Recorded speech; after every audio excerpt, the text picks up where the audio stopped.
जय हिंद दोस्तों, बात करते हैं आज ब्रेक्सिट की अपने इंटरनेशनल रिलेशंस में। न्यूज़ में इसलिए है because UK and European Union they have finally agreed upon a deal that will define their future relationship. जिस तरीके से ब्रेक्सिट हो रहा है, ब्रिटेन अपने आप को अलग कर रहा है यूरोपियन यूनियन से, तो उसके बाद किस तरह का रिलेशनशिप इस्टेब्लिश होगा between European union and between the Britain, और इसका इम्पैक्ट क्या पड़ेगा, किस तरह के चैलेंजेस इंडिया को फेस करने पड़ेंगे और कितनी तरह की अपॉर्चुनिटीज़ इंडिया के सामने हैं, इसके बारे में बात करेंगे। Right, so we will see the kind of opportunities and the kind of challenges India will face with respected to the trade relationship with England and with the European Union. So सबसे पहले जानने की कोशिश करते हैं Brexit है क्या। Brexit का मतलब है British exit, right, and it refers to the United Kingdom leaving European Union. तो इंग्लैंड में हुआ था एक रेफरेंडम, और रेफरेंडम के हिसाब से 2016 में ये डिसाइड हो गया था that United kingdom will leave European Union, और ऑफिशियली इन्होंने इस ट्रेडिंग ब्लॉक को लीव कर दिया था 31 जनवरी 2020 में। तो 4 साल का समय इसलिए लिया गया था ताकि ये जो रिलेशनशिप है, जो इंटीग्रेटेड जो रिलेशनशिप है, इसको बहुत स्मूथली अलग किया जा सके और ये भी डिसाइड किया जा सके कि फ्यूचर कोर्स ऑफ एक्शन क्या होगा। Both sides agreed to keep many things the same until 31 December 2020, right. तो 31 दिसंबर 2020 तक दोनों के जो रिलेशनशिप होंगे ये वैसे ही होंगे जैसे ये पहले थे, और उसके बाद जो बदलाव आएंगे वो इम्प्लीमेंट होंगे 31 जनवरी 2020 से।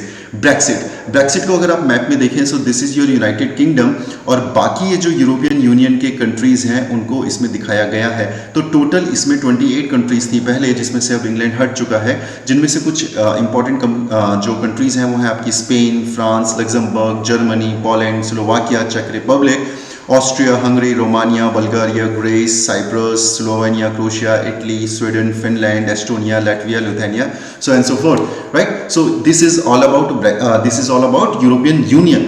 ठीक, आगे बढ़ते हैं। European union is an economic and political union involving 28 European countries. It allows free trade and free movement of people. तो क्या था इकोनॉमिक यूनियन या फिर यूरोपियन यूनियन? तो ये अभी भी एग्जिस्टेंस में है, लेकिन इसमें से अब इंग्लैंड हट चुका है। तो बेसिकली ये फ्री ट्रेड अलाउ करता है, free movement of people allow करता है, and it was a group, it was a trading bloc, और you can say it was an economic and political union of 28 European countries. England की बात करें तो England ने इसे ज्वाइन किया था 1973 में, जब यूरोपियन यूनियन को यूरोपियन इकोनॉमिक कम्युनिटी के नाम से जाना जाता था। और सबसे इंपॉर्टेंट पॉइंट ये है that United Kingdom is the first member state to withdraw from the European Union. हो सकता है ये स्टेटमेंट आपको एग्जाम में दिखाई दे, तो आपको याद ये रखना है कि yes, it is a correct statement. United Kingdom is the first member state to withdraw from the European Union, right. UK European Union trade and cooperation agreement, क्या इसकी मुख्य बातें हैं? The deal contains new rules for how the UK and European Union will live, work and trade together. आने वाले future में किस तरीके से यूके और यूरोपियन यूनियन अपना रिलेशनशिप शेयर करेंगे, किस तरीके से दे विल वर्क टुगेदर, किस तरीके से दे विल ट्रेड टुगेदर, इसके बारे में बात की गई है। It retains the zero tariffs and quotas trade regime of the past on all imports of good। तो क्या है जो कि आगे भी कंटिन्यू रहेगा? तो जीरो टैरिफ का जो प्रावधान है इसको आगे भी कंटिन्यू किया जा रहा है, right. Under the terms of the deal, both sides had to agree to some shared values and standards on workers' right as well as social and environmental regulations। तो ये वो चीजें हैं जिनमें कोई बदलाव आपको देखने को नहीं मिलेगा। वर्कर्स राइट पहले की तरह रहेंगे, सोशल रेगुलेशंस पहले की तरह रहेंगे, और एनवायरमेंटल रेगुलेशंस भी पहले की तरह ही आगे कंटिन्यू करेंगे। बात करते हैं ट्रेड की। There will be no taxes on goods और limits on the amount that can be traded between the UK and the European Union from 1 January. तो किसी तरह का भी अभी टैरिफ जो है वो नहीं लगाया जा रहा है, किसी भी तरह का कोटा अभी डिसाइड नहीं किया जा रहा है, और जैसे हालात पहले थे उन्हीं को आगे कंटिन्यू किया जा रहा है। लेकिन There can be some new checks will be introduced at borders। पहले जो बॉर्डर लेस इकोनॉमी इनकी हुआ करती थी उसमें थोड़ा सा आपको चेक्स एंड बैलेंसेस देखने को मिलेंगे, जिसकी वजह से आप देख पाएंगे कि शायद जो फ्री फ्लो ऑफ गुड्स है उसमें थोड़ा सा उसकी स्पीड में आपको कमी देखने को मिल सकती है, लेकिन उनके ऊपर किसी तरह का टैरिफ नहीं लगाया गया है। सर्विसेज एंड क्वालिफिकेशन की बात करें तो businesses offering services such as banking, architecture, accounting will lose their automatic right of access to European market. This is important. जैसे कि बैंकिंग सेक्टर हो गया, आर्किटेक्चर हो गया, अकाउंटिंग सेक्टर हो गया, तो पहले क्या होता था, इनका ऑटोमेटिक एक राइट होता था कि ये किसी भी मार्केट में जाके बिजनेस कर सकते हैं इन 28 कंट्रीज में। लेकिन अब इंग्लैंड के पास वो अधिकार नहीं है और ऑटोमेटिक जो एंट्री हुआ करती थी इन पर्टिकुलर सेक्टर्स में, उसको लिमिट कर दिया गया है, उसको रिस्ट्रिक्ट कर दिया गया है। There will no longer be automatic recognition of professional qualification for people such as doctors, chefs and architects। तो पहले क्या होता था कि अगर आप इंग्लैंड में हैं और वहाँ से अगर आपने MBBS किया है या वहाँ से आपने कोई भी प्रोफेशनल कोर्स किया है, तो उसको ऑटोमेटिकली रिकॉग्निशन मिल जाएगा 28 अदर कंट्रीज में, यानी यूरोपियन यूनियन में। इस प्रोविजन को डाइल्यूट कर दिया गया है, अब ऑटोमेटिक रिकॉग्निशन नहीं किया जाएगा। There will be certain standards जिनको आपको मैच करना पड़ेगा, then only you will be allowed to work in European Union और vice versa. European Court of Justice and other dispute, इसमें क्या चेंज हुआ है? There will be no role in the UK for the European Court of Justice. तो European Court of Justice का अब कोई भी रोल आपको यूनाइटेड किंगडम में नहीं देखने को मिलेगा।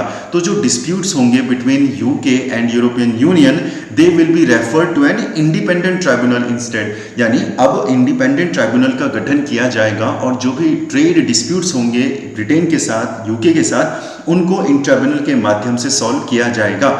What changes after January 1st 2021? तो पहला, freedom to work and live between the UK and the European Union also comes to an end. जो मैंने अभी आपको पहले बताया कि इन सारे देशों में फ्रीडम टू वर्क था, बिना वीजा के आप काम कर सकते थे, वो अब खत्म कर दिया गया है।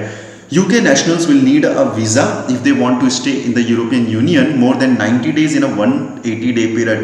अगर 90 days से ऊपर अगर ब्रिटेन के लोगों को काम करना है यूरोपियन यूनियन में, then they will require visa। Earlier this provision was not there और बिना किसी वीजा के ये लोग आपस में काम कर सकते थे। ठीक, the UK is free to set its own trade policy. पहले आपको यूरोपियन यूनियन के द्वारा जो स्थापित जो ट्रेड पॉलिसी हुआ करती थी उसको आपको फॉलो करना होता था, लेकिन अब यूनाइटेड किंगडम इज फ्री कि वो अपनी खुद की ट्रेड पॉलिसी को बना सके, उसको फॉलो कर सके, and it is also free to negotiate deals with other countries. Talks are being held with the United States, Australia and New Zealand, countries that currently don't have free trade deals with European Union। तो European union के साथ इन देशों का free trade agreement नहीं था और अब इन देशों के साथ अलग से वार्ता हो रही है, बात हो रही है to establish free trade relationship, right. Disruption at borders, there may not be new taxes, जो कि प्रॉमिस हुआ है कि हम किसी तरह का नया टैरिफ नहीं लगाएंगे, लेकिन पेपर वर्क बढ़ा दिया जाएगा, डिलेज बहुत ज़्यादा हो जाएंगे क्योंकि जो ऑटोमेटिक एंट्री थी उसको रद्द कर दिया गया है, तो इससे काफ़ी ज़्यादा नुकसान होने की पॉसिबिलिटी हो सकती है। What all is not finalize, किन चीज़ों के ऊपर अभी फैसला नहीं हुआ है। Decision are still to be made on data sharing, आप किस तरीके से डाटा शेयर करोगे। फाइनेंशियल सर्विसेज पे अभी कोई फैसला नहीं हुआ है और फिशिंग के फील्ड में भी अभी कोई डिसीजन नहीं लिया गया है। इंडिया पे क्या इसका फर्क पड़ेगा, let's see that. 1.5 million persons of Indian origin reside in Britain, very important, right? 1.5 million people जो है वो ब्रिटेन में रहते हैं। 15 Indian origin person are members of parliament, very important, 3 in cabinet, 2 holding high office such as finance and home minister। तो England के जो finance minister है, इंग्लैंड के जो होम मिनिस्टर है, वो इंडियन ओरिजिन से हैं, राइट। 15 जो है वो मेंबर ऑफ पार्लियामेंट है, 15 Indian origin people are member of parliament in Britain, right. And more than 1.5 million people they reside in Britain. तो बहुत ही ज़्यादा बड़ा डायस्पोरा हमारा ब्रिटेन में रहता है, तो हमें इस का फ़ायदा उठाना होगा क्योंकि अब एक वैक्यूम क्रिएट हो रहा है और उस वैक्यूम को हमें फुलफिल करना पड़ेगा, राइट। बिफोर कोविड-19 there were 500,000 million tourist from India to Britain annually. एक साल में 500,000 million जो हमारे टूरिस्ट हैं वो जाते थे ब्रिटेन में और वहाँ से लगभग डबल की संख्या में यानी 3 million टूरिस्ट आपके इंडिया में आते थे। तो टूरिज्म सेक्टर भी दोनों देशों के बीच में एक बहुत बड़ा लिंक इस्टेब्लिश करता है। Around 30,000 Indian study in Britain, 30,000 से ज़्यादा स्टूडेंट जो है ब्रिटेन में पढ़ते हैं, right. Britain is among the top investors in India. Bharat में जो FDI होती है उसमें बहुत बड़ा जो रोल होता है वो ब्रिटेन का होता है। And India is the second biggest investor and a major job creator in Britain. तो काफ़ी एक हेल्दी रिलेशनशिप शेयर करता है ब्रिटेन इंडिया के साथ। ब्रिटेन जो है भारत में बहुत ज़्यादा इन्वेस्ट करता है और इसी तर्ज पर भारत भी ब्रिटेन में बहुत ज़्यादा इन्वेस्ट करता है और India is considered as a major job creator in Britain. India has a trade deficit in a total trade of $16 billion US dollar, right. तो काफ़ी बड़ा ट्रेड डेफिसिट है हमारा। देखो मैंने कल भी आपको बताया था कि ट्रेड डेफिसिट का मतलब होता है the difference between import and export, ठीक है। तो हम ब्रिटेन से इंपोर्ट ज़्यादा करते हैं और ब्रिटेन में एक्सपोर्ट कम करते हैं और इसी वजह से हमारा ट्रेड डेफिसिट काफ़ी ज़्यादा दिखाई देता है ब्रिटेन के साथ, राइट। किस तरह के चैलेंजेस हमें फेस करने पड़ सकते हैं? Brexit requires the UK to improve its relationship with Asian economies. जाहिर सी बात है, आप एक ग्रुप को छोड़ के आ रहे हैं, ट्रेड ब्लॉक को छोड़ के आ रहे हैं, तो आपके मार्केट में इसका काफ़ी इम्पैक्ट पड़ेगा। You need new partners, you need new trade partners, और इसलिए ब्रिटेन एशियन इकोनॉमीज की तरफ देख रहा है और इंडिया उसका बेस्ट ऑप्शन है। India has been trying to finalize BTIA, that is broad based trade and investment agreement with European Union. Actually में क्या था कि BTIA साइन करना चाहता था भारत यूरोपियन यूनियन के साथ, लेकिन उसमें सबसे बड़ा जो बैरियर क्रिएट कर रहा था दैट वाज यूके। तो अब यूके नहीं है यूरोपियन यूनियन में, तो इंडिया के लिए एक बड़ी अपॉर्चुनिटी है कि यूरोपियन यूनियन के साथ हम लोग ट्रेड एंड इन्वेस्टमेंट एग्रीमेंट जो है वो साइन कर सके। So that will be a good situation for India. European Union wanted duty reductions on automobiles, wines and spirits and wanted India to open financial sectors. तो European Union भी चाहता है कि भारत अपने ऑटोमोबाइल सेक्टर को खोले, वाइन को खोले, स्पिरिट्स को खोले और अपने financial sectors such as banking, insurance, postal, legal, accountancy, maritime and security और इन सारे फील्ड को खोले, सो दैट यूरोपियन यूनियन को भी एक नया मार्केट मिले, right. India has always sought free movement for service professional. देखो इंडिया में अगर हम बात करें तो सर्विस में हम लोग हमेशा सरप्लस में रहते हैं, राइट। सर्विस का एक्सपोर्ट हम सबसे ज़्यादा करते हैं, तो हमेशा भारत का ये कहना होता है कि when you are talking about free trade, then in free trade you should also include service. और RCEP से अलग होने का एक महत्वपूर्ण रीज़न ये भी है कि उसमें सर्विस का फ्री ट्रेड नहीं था, ये प्रोविज़न नहीं था। सो इंडिया क्या चाहता है कि free movement of service establish हो हमारी, न सिर्फ इंग्लैंड के साथ बल्कि यूरोपियन यूनियन के साथ भी, right. The same obstacles with post-Brexit Britain will arise because the export profile of both the country is almost similar. तो ब्रिटेन का अगर आप एक्सपोर्ट प्रोफाइल देखो तो वो भी सर्विस ओरिएंटेड एक इकोनॉमी है और भारत भी सर्विस ओरिएंटेड इकोनॉमी है। ऑलमोस्ट 57% जो भारत का GDP है वो सर्विस सेक्टर से आता है। तो दोनों अगर सर्विस में बहुत बड़े एक्सपोर्ट जायंट्स हैं तो दोनों के इंटरेस्ट कहीं ना कहीं क्लैश करेंगे और ये एक ऑब्स्टिकल की तरह काम कर सकता है। In response to free movement for professionals, Britain will refer to its new point-based system for immigrants. तो हो ये सकता है कि ब्रिटेन अपनी पॉलिसीज़ में चेंज करेगा और उसने एक नया सिस्टम अडॉप्ट किया है जिसे न्यू पॉइंट बेस्ड सिस्टम कहा गया है, जिसमें डिफरेंट क्राइटेरियाज इस्तेमाल किए गए हैं और उनमें पॉइंट्स एलोकेट किए गए हैं और उसके आधार पर इमिग्रेंट्स को जो है वीज़ा एलोकेट किया जाएगा, right. After withdrawing from RCEP, India is very cautious about negotiating any new trade agreement, जो कि बहुत ही अच्छा फैसला है, एक अच्छा स्टेप है। Great stress on aspects related to country of origin and percentage of value addition in export is a major concern for India. हम RCEP से जब अलग हुए थे तो उसमें हमारा एक बहुत ही इम्पोर्टेंट जो मैटर था, जो कंसर्न हम लोगों का था, वो था आपका जो हम बात कर रहे थे कंट्री ऑफ ओरिजिन की। मैंने कल लास्ट लेक्चर में आपको बताया था कि इंडिया चाहता था कि कंट्री ऑफ प्रोविज़न का जो प्रावधान है वो RCEP में डाला जाए। तो बेसिकली इसको इस तरीके से समझो कि हमने अपना एक प्रपोजल दिया था चाइना को और हमने ये कहा था कि हम लोग कोटास जो है वो सेट करेंगे, ठीक है। तो कोटास का मतलब ये हो गया चाइना के ऊपर हम लिमिट लगाएंगे कि for example China can send 10 units of that particular thing, right. तो चाइना इसके लिए एग्री हो गया था, लेकिन इसमें चाइना ने एक गेम खेला। चाइना ये चाह रहा था क्योंकि उसका free trade agreement for example अगर इंडोनेशिया के साथ है या फॉर एग्जांपल श्रीलंका के साथ है, तो चाइना क्या करेगा 50 यूनिट्स यहाँ पे भेजेगा, राइट। और इन 50 यूनिट्स में से श्रीलंका से फिर 10 यूनिट्स आएंगी, 10 यूनिट्स पाकिस्तान से आएंगी और इस तरीके से जो है चाइना अपना माल यहाँ पे डंप करेगा। तो इंडिया ने फिर इसमें प्रपोज किया था country of origin. Country of origin का मतलब कि यहाँ पे अगर कोई चीज़ बन रही है तो यहाँ से केवल 10 यूनिट ही अलाउ किया जाएगा, फिर चाहे वो श्रीलंका से आए, चाहे वो पाकिस्तान से आए, चाहे वो इंडोनेशिया से आए। तो चाइना इसके लिए एग्री नहीं हुआ था and that is a major bone of contention, और यही कारण था कि भारत ने आरसीपी को ज्वाइन नहीं किया था। और कुछ ऐसा ही प्रावधान भारत यूरोपियन यूनियन के साथ रखना चाहता है और इंग्लैंड के साथ रखना चाहता है। So India and United Kingdom might finalize a trade agreement which cover limited items covering pharmaceuticals, finance technology, chemicals, defence production, petroleum and food products. हो सकता है कि इनिशियली हम लोग सारे मुद्दों पर अगर एग्री नहीं भी करते हैं तो हम इन पर्टिकुलर मुद्दों पर, जैसे फार्मास्यूटिकल्स, फाइनेंशियल टेक्नोलॉजी एटसेट्रा, ये सारे मुद्दे हो गए, तो इनमें हम लोग आगे बढ़ सकते हैं और ट्रेड एग्रीमेंट इस्टेब्लिश कर सकते हैं। नेगेटिव इंपैक्ट क्या पड़ेगा ब्रेक्सिट का भारत के ऊपर? Since the existence of European Union single market, United Kingdom had been the bridge through which Indian companies used to enter European Union। तो होता यह है कि यूरोपियन यूनियन में जाने के लिए इंडिया क्या करता था, कई सारी कंपनीज जो है इंग्लैंड में स्टैब्लिश होती थी और वहाँ से फिर इनको परमिशन मिलती थी, एक पास मिलता था जिससे ये यूरोपियन यूनियन में ट्रेड कर सकते थे, राइट।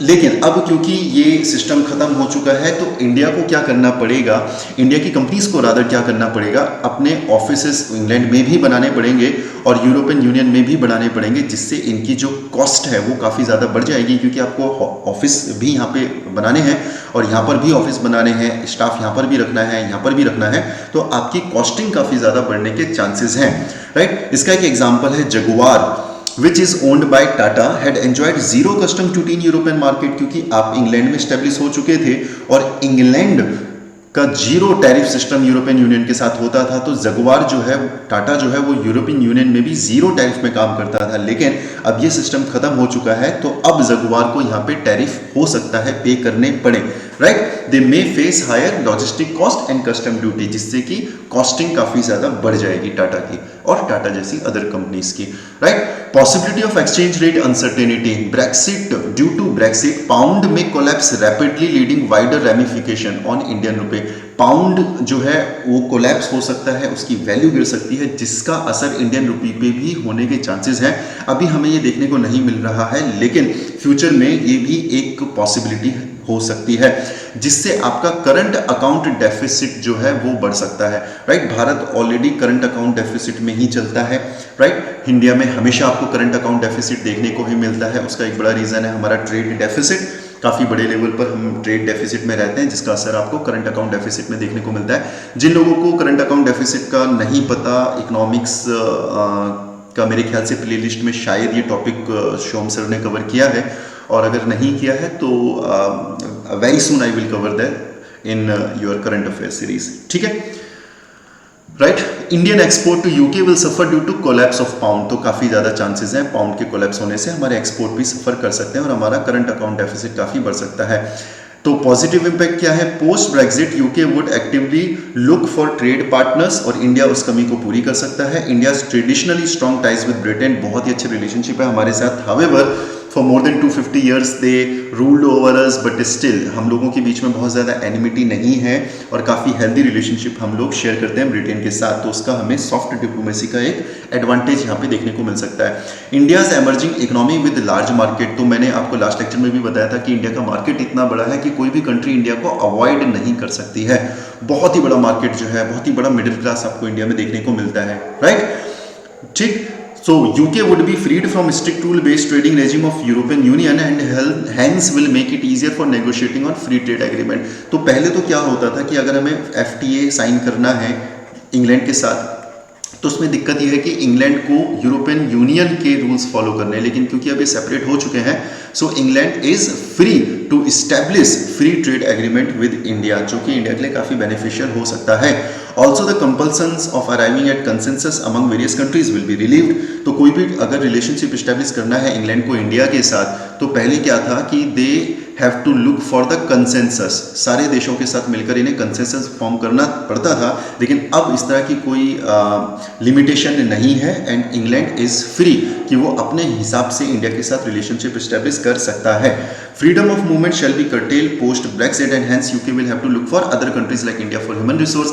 अब क्योंकि फ्रीडम ऑफ मूवमेंट कर्टेल हो चुका है तो अब आपको ह्यूमन रिसोर्स की भी जरूरत पड़ेगी और इंडिया का ह्यूमन रिसोर्स सबसे ज़्यादा काबिल है इस कमी को दूर करने के लिए? उसके पीछे दो रीज़न है। एक तो अपने यहाँ पे पॉपुलेशन बहुत ज़्यादा है, राइट। दूसरा अपने यहाँ पे स्किल्ड लेबर, जब हम सर्विस सेक्टर की बात करते हैं, मैन्युफैक्चर सेक्टर की नहीं, मैन्युफैक्चर सेक्टर में हमारी स्किल डेवलपमेंट उतना नहीं है, लेकिन जब हम सर्विस की बात करते हैं, चाहे आपका मेडिकल हो, चाहे आपकी इंजीनियरिंग हो, राइट, जब हम सर्विस की बात करते हैं तो इंडिया जो है वो काफ़ी आगे है। और एक ऐसा पॉइंट है जिसमें हम चाइना को पीछे छोड़ देते हैं, और वो है लैंग्वेज। इंग्लिश स्पीकिंग कल्चर जो भारत में है, जो मिडिल क्लास में जो इंग्लिश स्पीकिंग कल्चर है, वो कहीं ना कहीं यहाँ पे भारत के नागरिकों को, ह्यूमन रिसोर्स को काफ़ी ज़्यादा बेनिफिट देने वाला है। So this is it about Brexit. Brexit से रिलेटेड अगर क्वेश्चन आता है तो आपके लिए इतना कंटेंट बहुत होगा, और इससे ज़्यादा अगर कोई करंट इवेंट में डेवलपमेंट होते हैं तो वो पॉइंट्स आपको ऐड करने पड़ेंगे। मेरा भी किसी से डिस्कशन हो रहा था, किसी स्टूडेंट से, and the person was like कि सर क्या इतना कंटेंट इनफ है एग्जाम में लिखने के लिए? दो चीज़ें समझो, दो तरह के स्टूडेंट हैं, एक जिनका PSIR ऑप्शनल नहीं है और एक जिनका PSIR ऑप्शनल है। तो अगर हम बात करें उन लोगों का जिनका political science and international relation optional नहीं है, उनके लिए this is more than enough. आपको ये बात याद रखनी है कि आपको आंसर्स 250 वर्ड्स में लिखने हैं। इसका मतलब आप 200 से लेकर 280 वर्ड्स तक अपना आंसर लिख सकते हैं, राइट। और जब आप अपना आंसर लिखेंगे तो वहाँ पर बेसिकली आपको एनालिसिस करना होता है, फैक्ट्स नहीं लिखने होते हैं। और एनालिसिस करने के लिए जितने पॉइंट हम लोग इस सेशन में डिस्कस कर रहे हैं, उतने पॉइंट मोर देन इनफ है। इससे ज़्यादा नहीं याद रखना, बहुत ज़्यादा हिस्ट्री मत लिखना, बहुत ज़्यादा आपने फैक्ट्स नहीं लिखने हैं। Your answer have to be analytical in nature, and for that analysis these points are more than enough. आपको कुछ और पढ़ने की ज़रूरत नहीं है, कोई और सोर्स की आपको ज़रूरत नहीं है। लेकिन हाँ, जिन लोगों का political science and international relation optional में है, उनके लिए थोड़ा सा काम बढ़ जाता है, क्योंकि एक तो आपको टर्मिनोलॉजीज इंटरनेशनल रिलेशन की इस्तेमाल करनी होती हैं, आपके आंसर्स काफ़ी बड़े होते हैं, तो आपको इनका हिस्टोरिकल बैकग्राउंड भी देना पड़ता है, चाहे वो पूछें चाहे वो ना पूछें, आपको थोड़ा सा हिस्ट्री से स्टार्ट करना पड़ता है। इसके अलावा आपको थिंकर्स मेंशन करने होते हैं।